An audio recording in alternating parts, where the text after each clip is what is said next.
নমস্কার। সংগ্রামী যৌথ মঞ্চের পক্ষ থেকে রাজ্যের কর্মচারী, শিক্ষক, পেনশনারদের আমরা স্বাগত জানাচ্ছি সুপ্রিম কোর্টের প্রান্ত থেকে। আমাদের আগামীকালকে এসএসসি মামলা আছে। আজকে আমরা এসেছি এখানে। আমরা এখানে শুনানির সময়ে সুপ্রিম কোর্টেই ছিলাম, ভিতরে ঢুকিনি যদিও,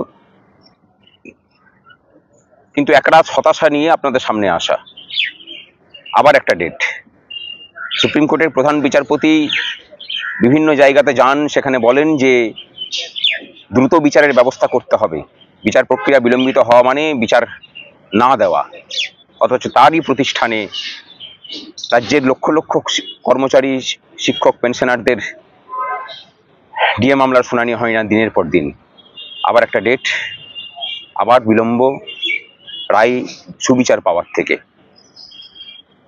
যেটা দেখতে পাচ্ছি যে এই মামলাতে সরকারি পক্ষের যে আইনজীবী, তারা যেভাবে কন্ট্রোল করছেন সমস্ত বিষয়টাকে, আমরা কর্মচারী পক্ষরা তাকে পাল্লা দিয়ে এঁটে উঠতে পারছি না।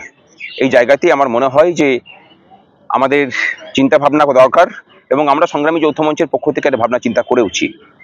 আমরা সরাসরি আমাদের নিজের নামে যদি যুক্ত নাও হতে পারি, আমাদের নিজস্ব পিটিশনার দিয়ে এই মামলায় যুক্ত হওয়া হবে।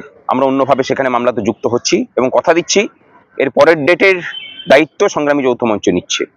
এবং আমরা খুব সম্ভবত, কথা অনেকটাই এগিয়েছে, হরিশ সালভেজি আমাদের আইনজীবী থাকবেন।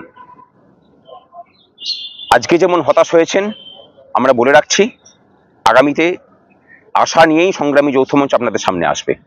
খুব বেশি কথা বাড়াচ্ছি না।